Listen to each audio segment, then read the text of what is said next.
Hey everyone, welcome to the Laughing Place Movie Club, where we will be discussing surprisingly not an X-Men movie. Becca and Jeremiah are not with us, but we're going to talk about Doctor Strange and the Multiverse of Madness. Is it not? Is it not an X-Men movie, Mac? It's a good Is point. it? That's a very good point. Mike Celestino is with me, our resident Star Wars expert, venturing into the multiverse this time around. How you doing, Mike? I'm doing all right. I'm very busy getting ready for Star Wars Celebration next week. Um, but otherwise, I'm excited to talk about this film. Yeah, Doobie, by the way, it's not too late. You are more than welcome to join. I don't We could feel talk like I about don't need to say that. beginning and end of Doctor Strange. Doobie can tell us all about the nap he took. Yeah, so let's. I have talked about this movie extensively at this point, very much in depth in our I think our longest episode yet of Zacks of Life, with Kyle Burbank. The two of us discussed this movie. That new episode is out today. You can check that out after our conversation here today. Mike, I haven't gotten a chance to talk to you about this yet. So I'm really excited to hear your thoughts on Doctor Strange and the Multiverse of Madness. First off, overall, how did you feel about this movie? I really like this movie a lot. I just quickly, I want to give you like a brief history of my relationship with Doctor Strange. I grew up like with a passing familiarity with this character because I read Fantastic Four growing up, and he would pop up like every once in a while in that comic. I actually bought this figure probably 15 or more years ago because it was part of the Galactus build a figure set. So it came with I had to get Doctor Strange to get like Galactus's leg or something, right? But I liked the first Doctor Strange movie fine. I thought it was pretty good. I thought Scott Derrickson did a good job, but when it was announced that Sam Raimi was taking over, I was like, "Oh, okay, that's like a huge step up," because I'm a Sam Raimi fan. I love all of his early horror stuff, and I liked his Spider-Man movies, some more than others. But yeah, I just think he's a really talented filmmaker, so it just seemed like the right fit.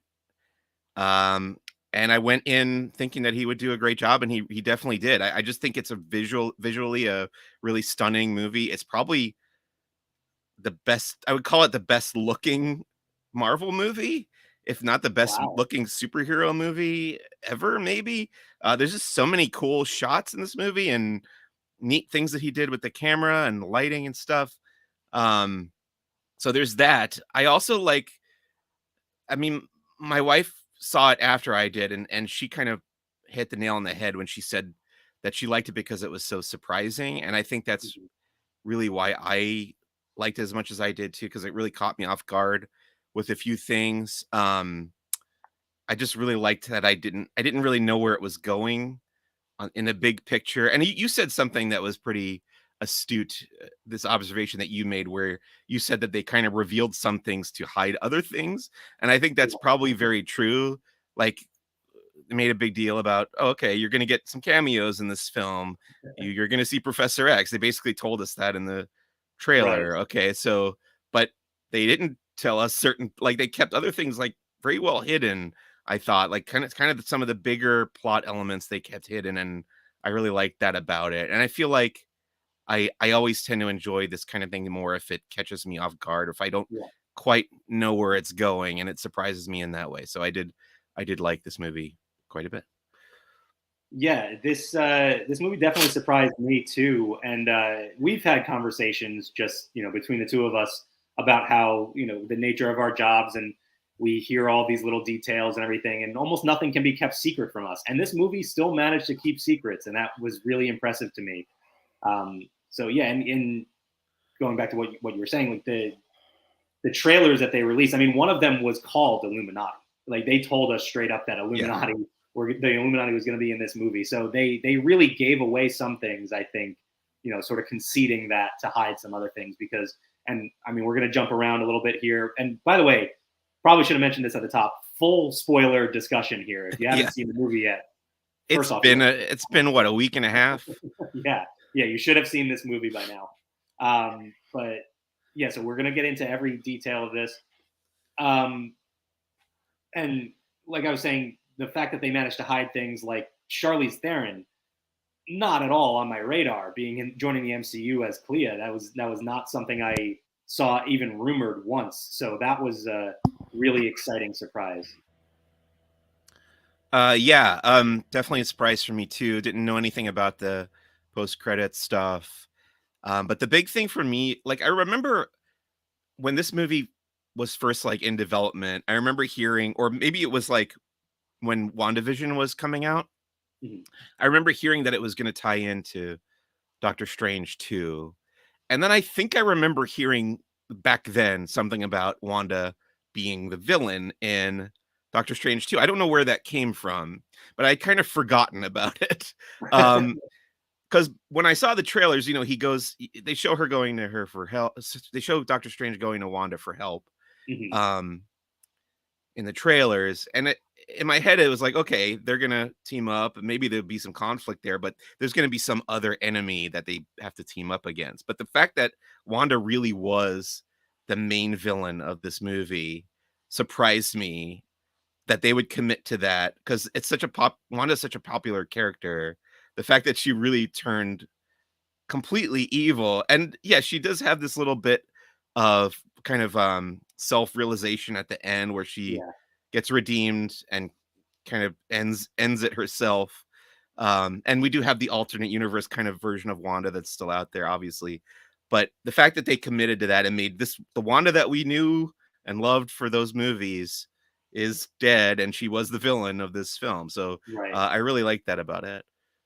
Yeah, I really did too, and that to me, sort of flipped.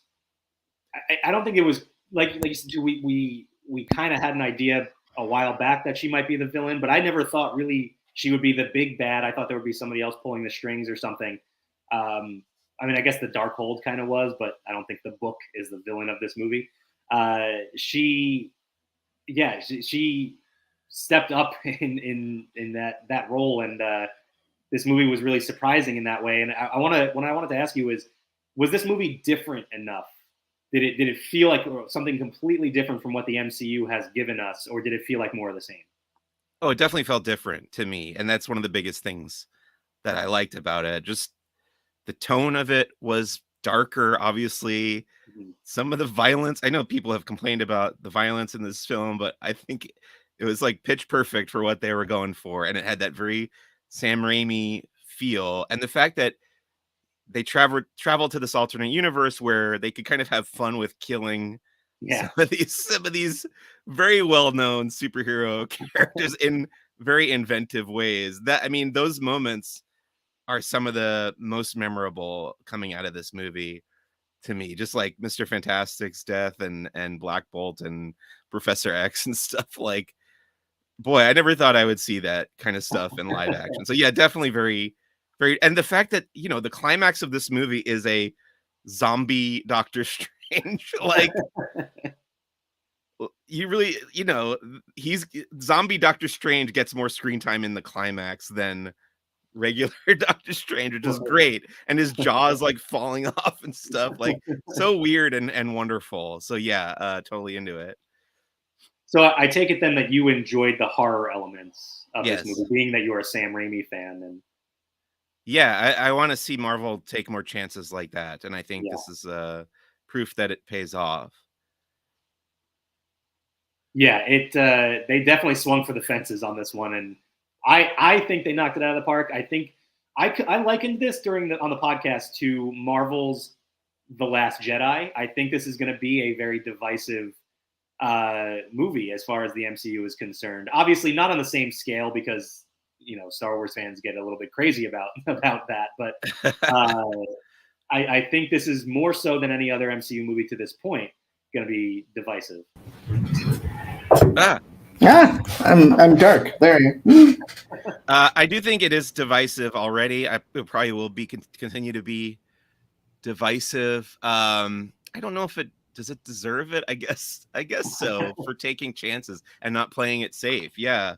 But the best movies are always divisive, right? I Yeah. feel like that's always the case. I Uh, don't think The Last Jedi is the best Star Wars movie, but I do admire its sure. willingness to take chances. Right. Right. When you make, I mean, and I'm jumping in without knowing what you're talking about, but when you make like 400 movies a year, you got to take a chance. I mean, otherwise, it's one of those things where you hear two complaints like, oh, this isn't what the fans want, or this is the same old, same old. Well, they naturally like counteract each other. I mean, Right. I mean, as a Star Wars guy, you know that everyone was like, oh, well, yeah, The Force Awakens was just another Star Wars movie that we've seen before. Okay, then they do something different. Oh, well, that's not Star Wars. Yeah. Well, I mean, if you're gonna make it, you got to do kind of balance that. And I think Marvel, to a point, has done a pretty good job throughout the years, especially in hindsight, of providing something that's different yet also still feels like a Marvel movie. Couple comments I want to point out here. First off, hi. Hello, Manuel.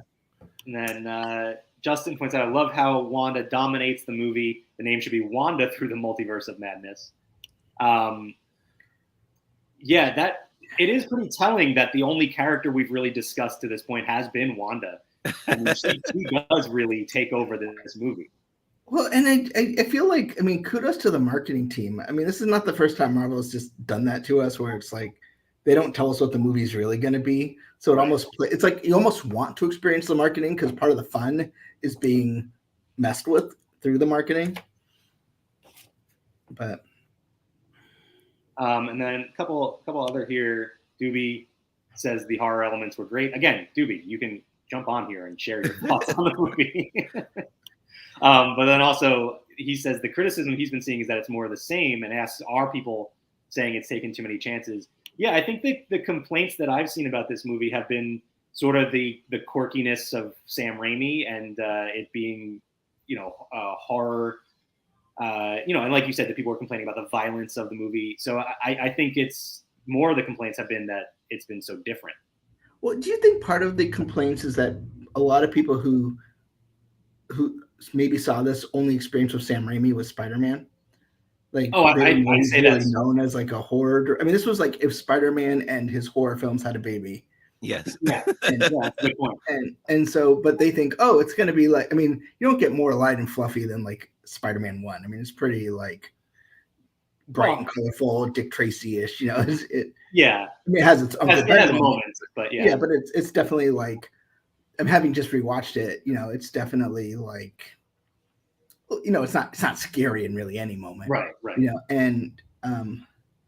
And so people were like, oh, Sam Raimi, he did Spider-Man 1 through 2, 3. Like, I'm going to expect Doctor Strange if he was in Spider-Man. I mean, and there's parts of like New York feels like it's directly lifted out of that Spider-Man universe. But, it also has the horror elements he's known for. Do you think people were expecting to see Benedict Cumberbatch dancing in a black suit?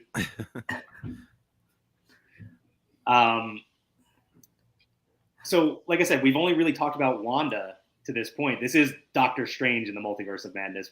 How do you guys feel about how Strange's story has continued through this movie? Mike, you have Doctor Strange has a problem where he's a little too close to Iron Man. He's arrogant, but has a power through whatever means.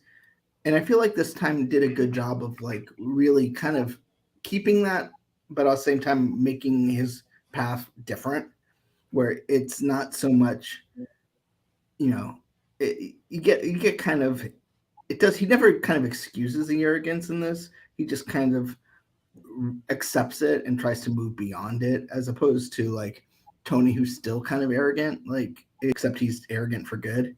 And I think it was good that they focused on that, so it could make it not feel like he's just Iron Man 2, not the movie, but It's funny you said that about Tony and Doctor Strange, because my wife Tori doesn't like either of those characters on their own, but she really liked when they got kind of paired up in Infinity War, because she felt like they bounced off each other really well and kind of like almost canceled each other out as far as like the arrogance goes.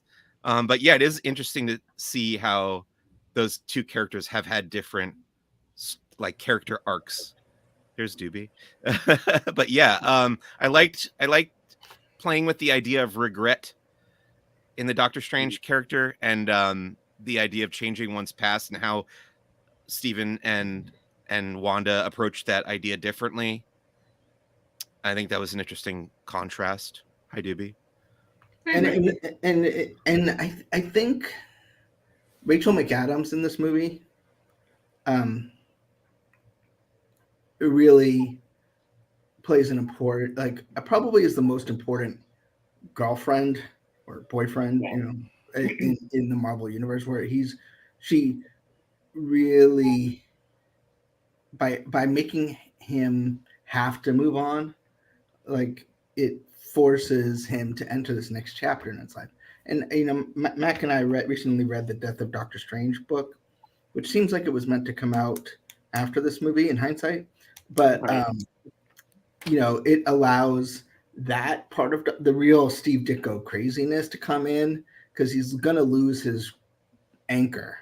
And what happens when Stephen Strange loses his anchor is going to be really interesting to see moving ahead. So, real quick, you'll notice somebody joined us here.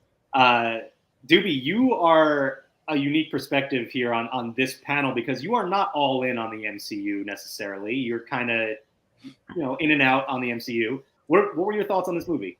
Wait, full disclosure, Doobie, just to give the perspective, I think we have to share which parts of this movie have you seen. All right, so the reason I came on here, I did not want to join today's stream because I only saw about 60% of this movie, and not a contiguous 60%. But I looked around at the three of you and realized you guys are all huge fans of MCU and all huge fans of this movie, and I thought we needed a little bit of balance. So, in that another way. So I did like the movie very much, but let's get off the goo goo gaga. The problem with the MCU is so many of the movies are just more of the same. And I like the places in this, especially in Doctor Strange, where you've got my against your, and you know, it's just over and over. And so I like the places here where they threw in something different. Like the musical sequence was inspired, even if it was bad. I'm not sure if you've made up your mind yet, Mac, if it was good or bad, but at least it was inspired. But it did not go far enough. It honestly, it felt like a Harry Potter movie, and I wanted to go even further than a Harry Potter movie. This could have gone further and still stayed short of R. It did not go far enough. It's still playing it too safe, and that's my disappointment with the MCU. And I'm glad they're starting. They took a little bit of a chance, but there's so much further they need to go to keep. You know, what are we up to? About 412 MCU films, and really they can be divided into maybe two genres, Ant-Man and the rest. So they need to go a little bit further. Can't wait to hear what you think of She-Hulk. I don't completely disagree with you that to this point, a lot of the MCU has been similar. There have been movies that follow a format. You know, then you get the big team ups that shake things up every now and then. But there's a little bit of a format that these movies follow. This one though, I think definitely got different. You know, went in a different direction and has received some criticism for that. But I'm so happy that you mentioned this feeling like a Harry Potter movie, because Benji has heard me say this 100 times at this point. But there's an ongoing comic series called Strange Academy where he teaches young magic wielders. And it's so good. I want them to make that a Disney Plus series so badly. So I just wanted to say that one more time on air and speak it into existence again. A couple more comments here. In your opinion, there we go. Everything Wanda did was worth it and was right just for your kids. No, you don't get to murder thousands of people for your kids. Even if it's a different universe, especially if those kids don't really exist in your time. Right, and also if they already have a mother, like they're fine. You just want them. It's not about protecting them. It's about... Once again, we have three people who are the same, no children, and one person who has a child. So I feel I'm the only one qualified to speak on. Hey, we have pets. Yeah, see, people who think pets are like children, all the more aren't qualified to speak on this. I'm just going to say that. No offense to any of you. They're better. But you are correct. You are not. It's not okay to murder and save your child. I just want to. I mean, okay. and like even if like it would save your child, like I mean, but no, there's no danger to the children. It's just I want to be with them, not like they will actually be worse off if this happens than if they weren't. Is this how Wanda came to be in this movie? Because that's the 40% I didn't see. Yes. Strange went to Wanda for help because he realized that it was witchcraft that was being used that was sending those creatures after America Chavez. So, how quickly did you fall asleep? There was a scene where it was after the dream sequence in the beginning, and then America, and then there was a bus that was like floating in the air, and then the next thing I know, the Illuminati's on the screen. This is a sequel film that you can understand. Going back to that Wanda question, I think the better question here is not that whether or not what she was doing was right, but is she a relatable villain in this movie? Because especially for those of us who have been following her story from the beginning of the MCU, we've been watching her go through so much trauma. Did you feel, connected with her on that level that you could kind of understand what she was doing? No, because she's doing it because she's corrupted by an evil book. Like, I've never had that experience. Like,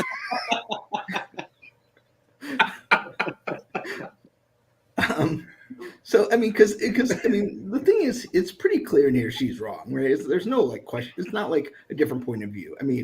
It's not that she's a bad person, but when you're corrupted by an evil demonic book, you make bad choices.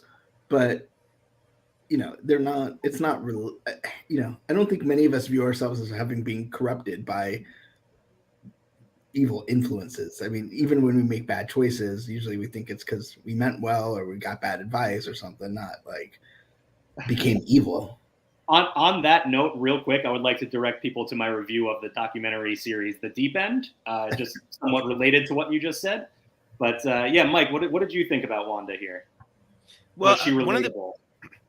One of the big complaints I've also seen is that this movie kind of undermines her arc in WandaVision, which I kind of get, but also, they did tease us at the end with her having the Darkhold and going down that path. But she does have that redemption kind of at the end where she realizes her mistake and runs off and becomes a recluse or whatever. And then I saw that Elizabeth Olsen had kind of helped develop Wanda's arc in this movie and stuff.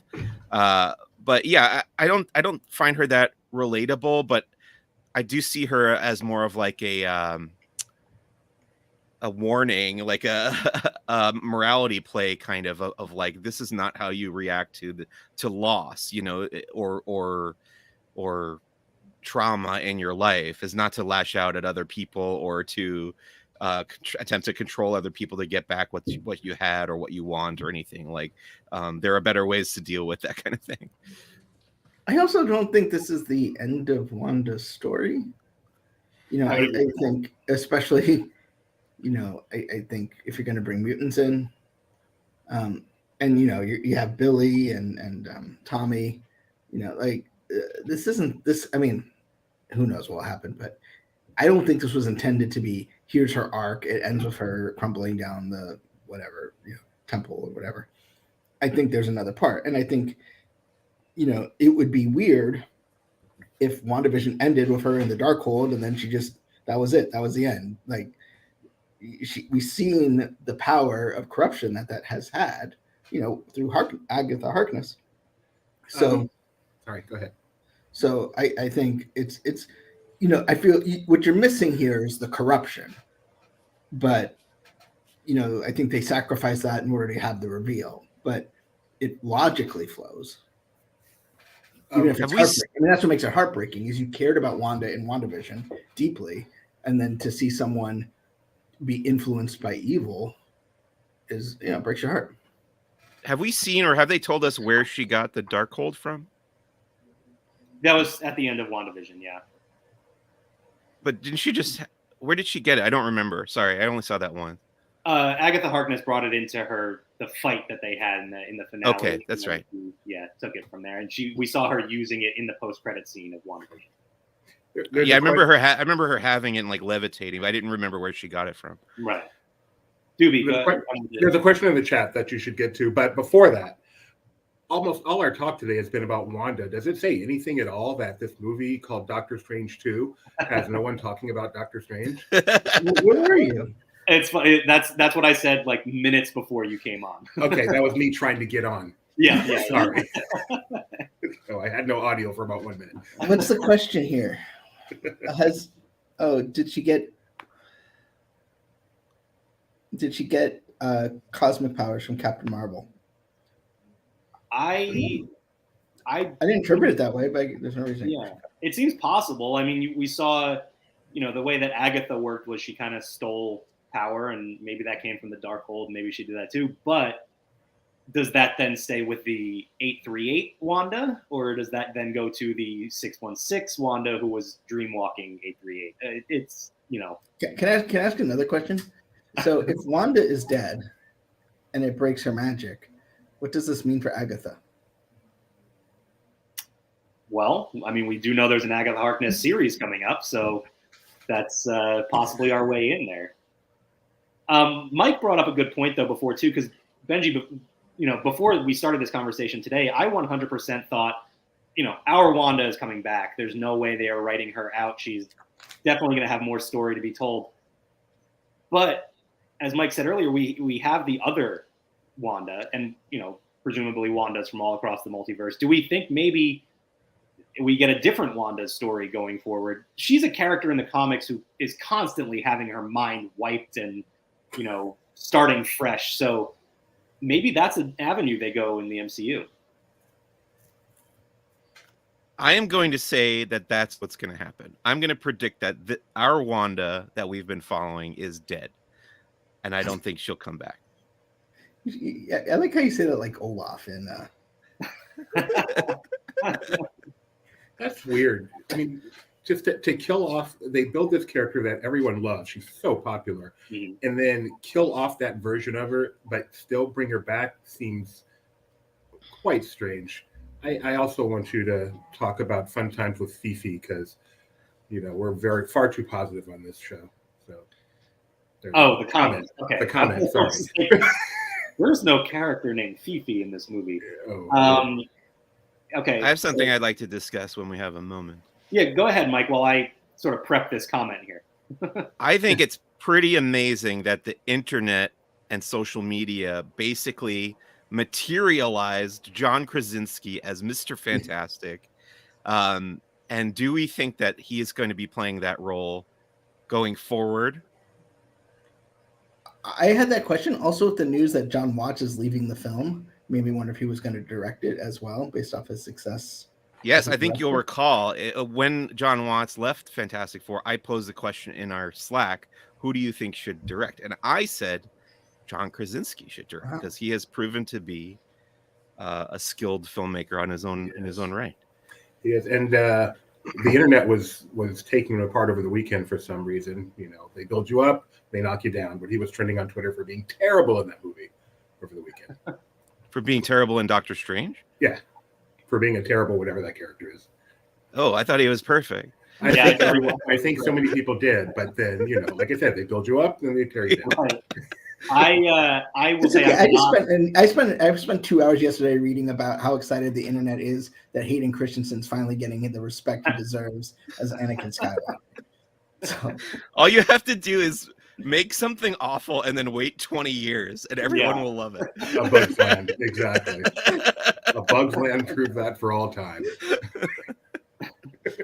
I have never been a John Krasinski fan. I didn't want to see him as Reed Richards, and he sold me on it. I 100% could see him playing this role again.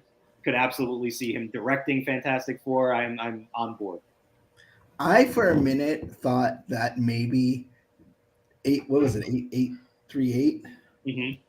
which is my old phone number. Start with 838. That in that universe, Sue Storm was actually Rachel McAdams, because they're working together at the Baxter Institute. But do you think with abilities or no? I thought she was going to have abilities. I thought she was going to make an invisible thing or something, but it didn't happen. But it just felt like, I don't know why I felt it, but it's just what my gut was telling me. Okay. Well, let me get back to the comment that Benji was talking about. It is a big one, so it's probably going to take up a lot of the screen here. Doobie brought this one up. Oh, who did I say? I'm sorry. Benji. Sorry. The comment that Doobie was mentioning, the very negative comment that Doobie wanted to make sure we got up. Like I said, this is a very, I think, going to be a very divisive Marvel movie, and not everybody loved it, for sure. Fun Times with Fifi says they were beyond disappointed in the movie. So, I mean, we all here enjoyed it, so it's hard to share the the negative sentiment for it. But I do get it. It's definitely different. I feel like Sam Raimi really took over, especially for maybe the second half of the movie, I guess. Well, and then I wonder what did Scott Dickerson want to do? Like that he and that they had creative differences in vision. Like, because this is like pretty different. Like, did they was his just even more off the rails, or like what? Because I didn't go and be like, wow, this is a bastardized version of what someone really wanted to say. I mean, it's pretty spooky. Pretty kabuki? It's what happens when I said scary and spooky at the same time. Doobie, you didn't see those guys in the black costumes controlling all the characters? Well, I mean, I like the movie, but I am so not with you guys that this is just, wow, pushing the limit so much. It's not. It's playing it too safe. To me, this is clearly playing it safe. You guys are giving it far too much credit for being something different. All right, so meanwhile, I'm seeing headlines like, why wasn't it rated R? Yeah, real quick then. I want to do a little exercise here, real quick. Doobie, give me just a quick description of how you would write Thor: Love and Thunder, the next Marvel movie coming out. Like, if you want this to be off the rails, absolutely crazy, what are you giving us? Hire Taika Waititi to make it, then it will be off the rails. I mean, Thor's a very different character. Thor is so much fun that they should do something different. Like, you ever see the movie? It starts The Rock and some black guy, and dang it, my wife is out there. She knows what I'm talking about. We keep seeing it. We watch it whenever it comes on TV. Secret something or something secret. Central Intelligence? Yes, that's the one. We love that movie for some reason. And it's a buddy film, and it's action, but it's just so wacky. And I think Hemsworth, thank you, she said it too. Hemsworth has that same kind of rock wackiness that they could have a ton of fun, and not the straight up comedy like Ant-Man, but a nice buddy comedy thing. That's what I want to see. And then throw in some whatever that Heimlich hammer he has in or whatever, but have some fun, do something different. You can do every genre of movie in the MCU. They teased that back when this whole MCU thing first started. And really all they've done is Ant-Man comedy. Everything else has just been straight up action in my mind. Can I interest you in a movie called Thor Ragnarok? So I saw that movie. I think on that one it would be 95% sleeping, but it was on a cruise ship, so I have an excuse. And I will give you the excuse of the cruise ship. I do say you should watch that again, though. Give it a shot. Thor Ragnarok is gonna make that for me. Okay, I mean, fair enough. I did miss that, and I know that was a wacky movie. Yeah. Keep doing that. Can we talk about this? I also want to see a romantic comedy in this universe at some point. I have a theory. Because yes, I agree that alternate timelines will just get completely out of whack. But I think that's what this is about. I think there will be, it will create a prime universe again, but it will incorporate bits from the other stuff and kind of, what do you call it, like Crisis of Infinite Earths, the MCU down. And this is just sort of a way to kind of, that's what this whole, I don't know if it's a phase, I mean, it's beyond a phase, but Infinity Saga, then I think there'll be the Multiverse Saga and so on. Yes, Mike. Sorry. I guess I don't have to raise my hand when no one else is speaking. I have a really dorky thing involving that I was upset about this movie. So they said that the MCU is 616. I talked to Mac about this already. Yeah. I want the comic universe to also exist within the same multiverse as the MCU. So that should be, comics should be 616, and the MCU should be something different. Which it is. The MCU has like an official MCU. It did, at least, and until they called it 616 for a second time. Yeah, it's universe 199999. Yeah. Yeah, if they had said that, everyone would have booed or whatever. But but like I would, but also I don't know. You know, who decides what to number it? Like that's what they call it, but doesn't mean it's the IEEE of IEEE has that. So to Rebecca's question about if that's going to be a problem for non-hardcore MCU comic book heads like the three of you, the answer is yes, that will be a problem. And I would agree with that too. And I've mentioned this, I think probably on the podcast and in various articles on Laughing Place right now, that it's a slippery slope. Like we talked, at the very beginning of this conversation about how fun it was to see Wanda just absolutely massacre these iconic characters in a matter of seconds. But if we keep doing that and there's just no consequences to any character's death or any story element that happens, then fans could easily lose interest in any project we get. I would like to point out how uncentered Earth 838 is, because if you're numbering universes and your universe you don't just consider like number one, that's very respectful. Kind of like the opposite of Japan, right? It's like Greenwich Mean Time is the standard because it's there, but. Do we lose Mac's got Does it also imply that she has observed? Oh, am I frozen? You're good. Can you hear me? Are we good? Okay. So does that also imply though that she has observed 838 different universes? Is that what's on the table for us right now? And the 838th was hers? Yeah. She just got to that point and then realized, oh, I am also in a universe. I forgot to count myself. Yeah. So I want to ask Mac a question, if I may, because he is the VP of Marvel here. He re-earned his title on Saturday. Predict the year in which they will 100% reboot the MCU. That is, because this can't go on forever. That's far off. Yeah, I do think it's quite a ways off because there are still so many stories to tell. And look at the box office numbers. There's no reason to change anything right now. So you think they're just going to keep going with empty? They can do this for the next 20 years. 20 easy, yeah. Yeah, I think so. I think you could even with nothing about the public. with the multiverse too, I think that opens doors for, we talk about it being a slippery slope, but I think you can tell multiple stories at the same time, especially with Disney Plus and with avenues like What If, the animated series, they could go down that road too. I think there's ways that they can kind of give us soft reboots, but without completely restarting. And I think What If is the first evidence of that. Fair enough. So what you're saying is Kevin Feige truly is the genius of all geniuses. Well, and I think, you can always, as you move away from some of these things, it'll just become history. Like the Iron Man story is basically over. But then they'll pull back from it. There'll be elements. Obviously, of Ironheart and Armor Wars, but you're not going to be juggling 800 characters at the same time, I don't think. And I feel like now, one thing that I came out of this movie with was a realization of how not that far in the future we know what's happening. And that, we're coming, I think, pretty quickly onto another sort of Disney Plus, a Marvel Studios slate announcement. Whether that's a Comic-Con or D23 or some other thing, because Star Wars Celebration might do it there. Multiverse, you never know. Yeah.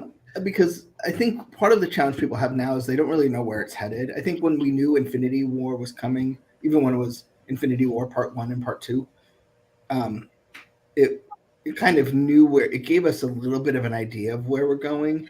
Whereas I think now there's so many dangling threads. I agree that there's a little too much happening at the same time right now. You have the sort of Falcon and Winter Soldier, Hawkeye part thing going on, Black Widow. You have the Young Avengers thing going on. You have Loki and the multiverse.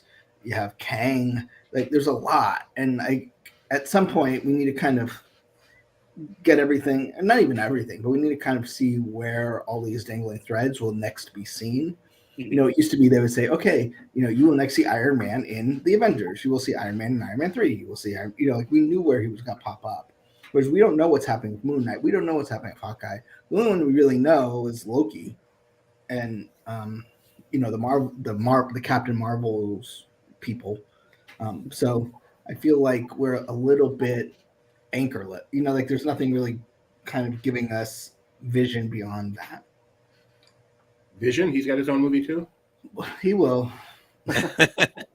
I have another serious prediction question for you, Mac. Okay. Or anyone who wants to chime in. Marvel's doing a lot of multiverse stuff, obviously. DC is doing some multiverse stuff. They've done it in the comics. How long will it be until we get a Marvel versus DC movie? I would say until Disney is allowed to buy Warner. See, I don't know. I think, I mean, granted, they're not really on speaking terms right now, but I think you could see that. I mean, it's going to, first of all, DC's got to get their act together. And then, you know, there's got to be something to cross over into that people want to see.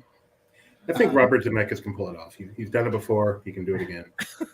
They need to get the people that did Chippendale to do it. The Lonely Island, yeah. Here, can we answer this everybody in that shit movie? Can you guys answer this one? If I was just going back to it. Oh, okay. That was a different one. That's a different one. Yeah. A question even the Eternals had: who do you guys think will lead the Avengers in the future? Doctor Strange, I think, seems like the choice that they're pushing story-wise. It'll be really interesting to see what direction they go, though. Do you guys have a different thought? I think it'll be a woman. I think it'll be Captain Marvel. Captain Marvel, yeah, that's another good option. You don't think Sam Wilson? That's another way they could go too. I mean, this has been a thing in the comics too, though. After the death of Steve Rogers, there wasn't really an Avengers to speak of at that point. There were sort of factions of Avengers. So there's a lot of different ways they could go with that, and maybe that's a reason that we haven't sort of started piecing together the next big team up is we don't have a team. There's no Avengers really. Strange makes it, or Wanda, I guess, really makes a joke that there are other Avengers, and then Strange points out, aside from a few bug-themed heroes, Archer with Mohawk, there's not much else. So it'll be interesting to see how they piece the Avengers together in the future. You think we'll see the Illuminati? I mean, not that Illuminati, but like right. I hope that doesn't rule out that they would be willing to do that in 616 in the future, because I think it would actually be good for Marvel to have like a governing body, sort of just to, just from a storytelling perspective, just give the exposition, kind of keep it clean, quickly explain what everyone's up to when they need to. Mm-hmm. Because right now we don't know. Everyone's sort of disparate, which is fine, but we've been used to the Avengers sort of being a thing, and they're not. I guess we don't even really know what the state of them is right now. I think we'll get a villain movie. Well, we are getting Agatha Harkness series, but I don't know that she's necessarily going to be a villain going forward. So that could change. I feel like Thunderbolts we're leaning to that in some ways. You know who wrote a screenplay for a Doctor Doom movie? One Noah Hawley. What happened to that? Disney bought Fox, and then it just disappeared. I think that'd be fun. I'd love to see a villain-centered movie, and then they really can do something extremely different with it. Well, if you want some Marvel villain movies, you can check out Sony's Spider-Verse. They have all of that going on. You talked me out of that. Really appreciate the MCU after that.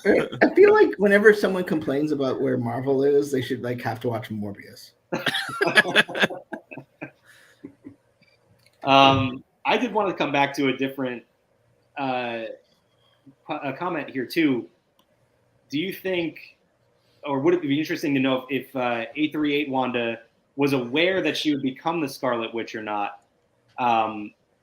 her life looked real with Billy and Tommy there, and that opens the conversation of the multiverse in general, and the fact that she's not necessarily the Scarlet Witch in that universe. Things could be completely different, but at the same time, it's infinite possibility. So maybe she would be. I feel like she had powers, and I feel like she was very unfazed by the whole situation.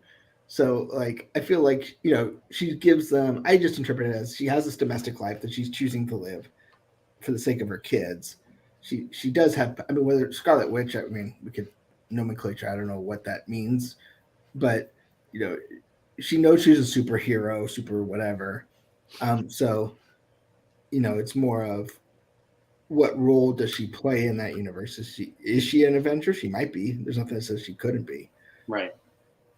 But is she? I don't think she's evil because she didn't have the dark finger thingy. But that's how you tell. If you go back and look, every villain in the MCU has had black fingers. Sorry. Or wearing gloves to hide said. I really walked into that one. I'm sorry.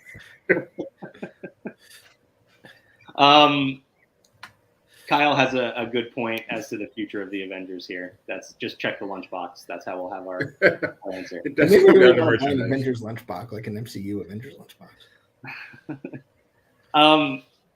Doobie, we talked about this off air a little bit, and I'm curious to get your guys' thoughts. How did you feel about the music fight? It was awesome because all Doctor Strange is CGI colors going back and forth, and they made it something completely different and fun. And bravo. Benji, what did you think about that? I liked it. I didn't think that much of it. When I saw the movie the second time, I was like, oh yeah, that happened. So it didn't stay with me, but Mike? Oh, sorry to cut you off. No. I wasn't sure what to make of it at first. I just thought it was like a fun, inventive way to make the fight different than other fights. Yeah. But I do appreciate them mixing it up in that way. I will say the score made me feel very Danny Elfman-y. Oh yes, yeah. Especially at that moment too, I was like, okay, yeah, this is Danny Elfman. By the way, when I saw this, Danny Elfman's name got probably the biggest round of applause of anyone in the credits, which wow. I feel like he's having a moment now after he performed at Coachella or whatever. And like, everybody's like, all the kids are into Danny Elfman now, which like, I was such a dork buying like the Batman soundtrack when I was a teenager, but not the Prince version, the Danny Elfman version. And now it's cool to like Danny Elfman. You're making me feel very old. Danny Elfman to me is still Oingo Boingo. Oingo Boingo. Yeah. Wait till they get into Oingo Boingo. It's the Elfasons. We've talked a lot of like big picture for this conversation about this movie. We've kind of moved off of it a little bit, but I do want to get back into the movie itself and ask you guys. There were a lot of surprises in this movie. Which one was the biggest for you? And I want to start with Doobie because I think the rest of us had some expectations. Doobie, I'm really curious to what, if anything, really surprised you about this movie. I mean, I have to take into account the way I saw it, but the best surprise for me, because I don't know Marvel, I don't know what's going on. I slept through the first part of the movie. So seeing those characters come to save the day and end up dying in the most spectacular fashion was really, really awesome. Was it Captain America that got cut in half by his own shield? I mean, and what? An alternate universe version of this movie. What'd you say? Someone got cut by a shield, right? Yeah, it was Captain Carter, though, an entirely different gender. I thought it was Captain Carter as Captain America. Is that not how this works? It would be, but you wouldn't say his shield. You would say her shield. Oh, I guess it would have been her shield. I thought it was like hanging around anyway. And the guy with no mouth, that actually may have been the single scariest moment of the whole movie. Yeah. So that whole sequence where these heroes, and you never get to see the heroes die in the movie, was really cool. Can I tell a little story about what surprised me? So, like a couple of weeks ago, I went to a Star Trek convention, and Anson Mount was there, and Alex wanted to get his autograph on his Crossroads DVD. He was in that movie, But you know how they have like pictures that you can get autographed, and so he was there, and he has this like Star Trek stuff, and then he has like a bunch of pictures of him as Black Bolt. And I go, oh, that's so sad. Like no one's gonna remember he's Black Bolt. Like people, I don't think that like that's totally over and done, and he's still trying to cling on to Black Bolt. And then so when he shows up, I'm like, trying to cling on to Black Bolt. Nice. Yeah, Star Trek joke. So yeah, that surprised me because I thought the Inhumans was Barry. I thought that was like along with like 10,000 copies of E.T.'s Sega game or Atari game. Off of that too, I had a conversation with my cousin after he saw the movie, and he said, "Wow, the Illuminati really put all their eggs into that Black Bolt basket, huh? It didn't work out for them." I said, "Yeah, ABC did the same thing. It didn't work out for them either." Mike, what about you? What was your biggest surprise in this movie? Yeah, Benji stole mine because the first thing I asked my buddy when the movie ended was that the same guy who played Black Bolt in the TV show? And he was like, yeah. And I was like, I can't believe they referenced that TV show in this movie. I will say that John Krasinski got spoiled for me before the movie. That would have been a huge moment. Yeah. I wish I'm so angry at spoiler culture in general. I just hate it so much. There's nothing I can do about it, but it's just the time in which we live. Can I give an honorable mention to this question? Yeah. Because I think you're probably going to say what mine is. Okay. Because we all knew Patrick Stewart was going to be in it. Yeah. Like, but to hear the that made it was like perfect execution. And yeah, that was the most excited I got during this movie, and I feel like such a nerd because of it. I was there in the press screening, and people, all this stuff happened in a matter of minutes. You get Black Bolt, you get Captain Carter, you get Lashana Lynch as Captain Marvel in this universe, Reed Richards, John Krasinski playing him. We get Charles Xavier, and the thing that I reacted to was like 3 notes of music, and nobody around me reacted at all. And I was like, oh, I'm just gonna sink into my chair and watch. What was the music? What was the music? It was just a quick beat of the theme from the X-Men animated series from the 90s. And actually in the credits is listed as X-Men 97 theme. So, kind of telling me at least that that's going to be a taste of the updated theme that we're going to get for that animated series coming to Disney+. And you're telling me no one in the theater got that but you? Oh, in my press screening, at least, nobody else reacted to it. Yeah, I didn't even hear it because at the El Capitan there was so much applause when he came out that I didn't even hear that. But we should point out that he's also in the yellow wheelchair hover chair thing from the cartoon. The other thing so this is a press screening story. So when we went to the screening of Cars 3, completely unrelated to Doctor Strange, but it's a similar moment. All the Disney fan sites like sat in the same row, and in Cars 3 they referenced the Humphrey Hop, like Mater sings his version of it, and all of us in the Disney fan row like broke up. So after the movie, all these other reporters came up to us and asked us to explain the joke. The pride we take in our nerdom is a little concerning. On the flip side of my surprise question, there were a few other surprises that were, I guess, quote unquote surprises that were rumored to appear in this movie. And, Mike, you talked about spoiler culture and how we can't avoid it. And to me, at least, it became a little bit of a distraction watching this movie, expecting these other things to happen. Were you guys disappointed? Doobie, maybe not you so much because you probably... Oh, no, I have an answer. So okay. I had heard a spoiler that Charlize Theron was going to be in it, and I got so upset that I left as soon as the first credit came up because I was ticked off she didn't show up. Well done. You thought Furiosa was crossing over into this universe. Her character from when she was the serial killer is what I was expecting. Go ahead. Sorry, I'm kidding. Obviously, I don't even know how to pronounce her name. Yeah, it's funny that you missed the part of this conversation where I said Charlize Theron was like such a well-kept secret, and I didn't see that coming at all. I did not miss the part. I just chose to make my joke anyway. Mike, what about you? Did any of these other rumored surprises, disappoint you that they didn't show up, or were they a distraction at all? I'm trying to remember if I heard any rumors that didn't turn out to be true. Can you remind me of some of them? Yeah. So I had 3 that really stood out to me. The first one, and I think the biggest one, was Ryan Reynolds, who was interviewed multiple times and said things like, "I'm not allowed to say if I'm in this movie." And like, I did not hear that. If you're not allowed to say, then you're in the movie because who's telling you? That makes it better. The fact that he punked everybody. Yeah, absolutely. He is 100% the best troll in the best way possible. It's really unfair. Someone that looks like him can be that brilliant. And hilarious too. Yeah, you're right. Right. Comedians are supposed to be homely, I think is the word. Gilbert Gottfried, Norm Macdonald. A couple of the other ones too were there's a lot of talk of Tom Cruise playing an alternate universe Tony Stark.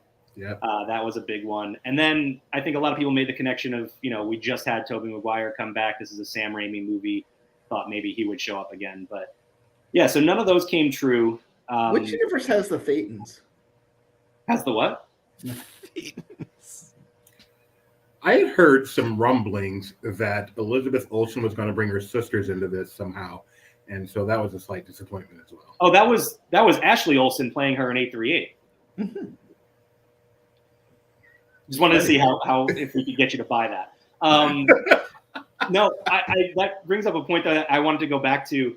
There was an interview during the press for Age of Ultron, and they asked Elizabeth Olsen, "What would you like to see with this character in the future?" And she was like, "My favorite story is House of M. I would love to see a story in the MCU where she goes completely crazy and kills everyone, but I don't think Marvel would ever be willing to do that." And it's so cool to watch that interview now. And it's one of my favorite things is when the actors playing these characters are really into the source material and they get excited about that. And so that's, really, really fun to see. Like Harrison Ford. What if Paltrow did the same thing, right? Like she read the source material and really guided Pepper Potts' journey through the film. Yeah, exactly. And then she forgot that she was in Spider-Man. That's how she founded Goop, isn't it? Goop is the next villain in the MCU. Harrison Ford's the same way, by the way. He gets so into his character. Oh, yeah. Yeah. Sorry.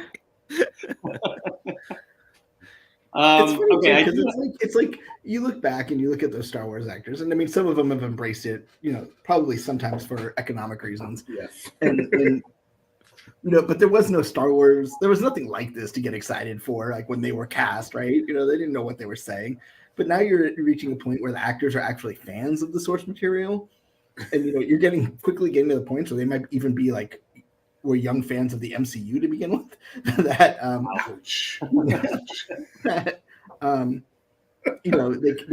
like you get the sense that Tom Holland really loves being Spider-Man. Yes. Yeah, it is really, really cool to see. I did have one other question about, sort of a wrap-up question for the movie, but wanted to give you guys a chance if you had any other points about the movie that you wanted to bring up that we didn't get a chance to talk about yet.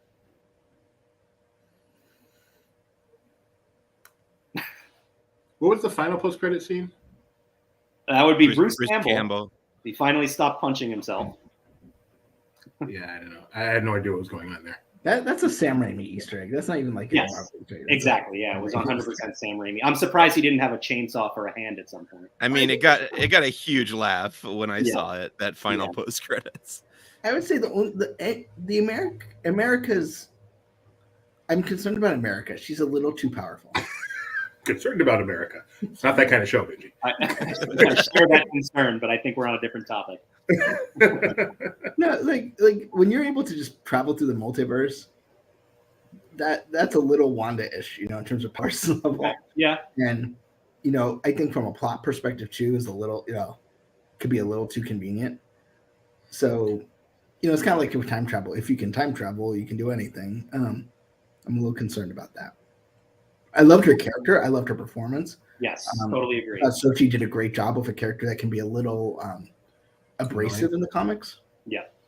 But I'm just like a little bit like, okay, well, next time they have a problem, they'll just go to another universe and pick up something.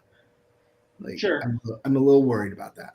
I am curious to see, she does very quickly become very precise with her powers after not knowing how to use them at all. And so I'm curious to see how perfected they are in future projects. I could see her being more of the escape route. You know, when the young Avengers get in trouble, she's more of like there to the last resort, jump them to another universe to escape danger. But I don't know. Do the Rick and Morty thing, like whenever they screw up their universe enough, they just go to another one and murder themselves and take over their own lives. Well, that was Wanda's plan in this movie. Yeah, that's exactly true. Yeah. Okay, so the question I wanted to ask you guys, there was a lot that happened, and we've talked about how we don't really know, you know, where we're going to see Doctor Strange again, how we used to know exactly when the next Avengers was and what was leading up to. Where do you think, or where would you want to see Doctor Strange's story and the bigger MCU story going forward? And again, I want to start with Doobie here. I'm really curious if you have any sort of thought as to what you would like to see. I mean, the best Avenger. I am not the comic book guy. The best Avenger stories, MCU stories are Avenger stories, and the build up from that first Avengers movie, which blew us away in terms of they managed. I can remember. I feel like I can remember walking out of there with Benji just going, "They did it. They actually did it." Leading up to Infinity War Part 2, that I want to see that arc again, where they get everybody together and they build that over several movies. I want that feeling again. Make it happen. Mike, what do you think? Well, I think they've made it pretty clear that this phase is probably going to be all about Kang. And we know that there are multiple Kangs. Obviously, Quantum Mania, Kang's going to be the villain, but I don't think that's going to be the end of Kang as the main protagonist of the MCU. I would guess that the Fantastic Four are going to end up battling Kang in some form as well. I really want the Fantastic Four to be a very central part of the MCU once they're introduced, because it's so weird to me that we got this amazing, you know, ongoing Marvel Comics adaptation in movies, and the Fantastic Four are just like absent from it, because to me they were always the middle of the whole thing, and the Avengers were like off on the side. But maybe that was just my warped perspective, but the Fantastic Four really were first. So I would really like to see that be the direction that they head in. I think we're going to next see Doctor Strange and Obi-Wan. And I don't know where he's going to show up. I wouldn't be surprised if he shows up in Fantastic Four. You know, they dimension hop a fair amount. I don't know what they're doing with I mean, they might not know what they're doing with Fantastic Four. And I don't know that we know really what this. I think Kang is going to be like a Thanos. Like, I don't think it's just going to be Phase 4 is the Thanos phase, or Kang phase. I think it's going to go for 3 phases or something. And I think this whole multiverse. I think the incursion thing, which was actually introduced fairly recently in the comics, is going to be a big deal, because that's what's going to make this not just every time they just another universe. Like, I think they know they need to clean that up. So I think they will get back to a one true timeline, but I think that's going to be you're going to have Fantastic Four. I think you're going to have the X-Men. I think you're going to have everybody kind of in that battle, but I don't know how that's going to play out. Yeah, a perfectly timed comment / question here. Now that we are seeing Clea joining the MCU, what will this mean, and could we be seeing the beginning of Secret Wars and Battle Wars? Secret Wars. This was my answer right here to what the next step I think could be. So the 2015 Secret Wars story.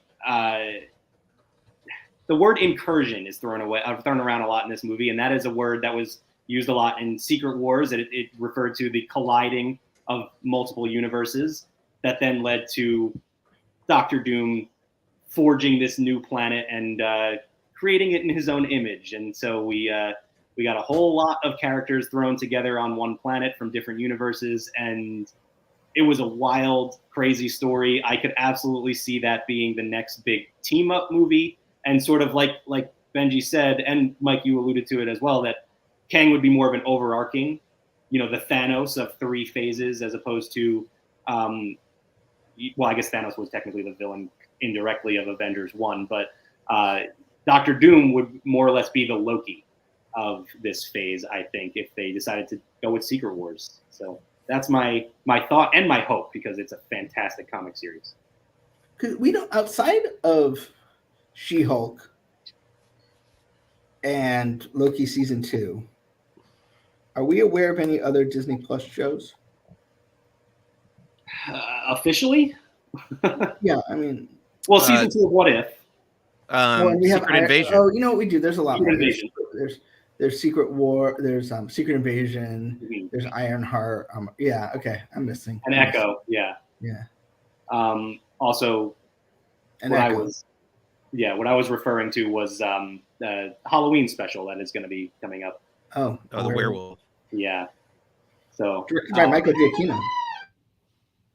Yeah, that's right. That was some interesting news that he'll be directing that. So, all right. Anything else you guys have on Doctor Strange and the Multiverse of Madness?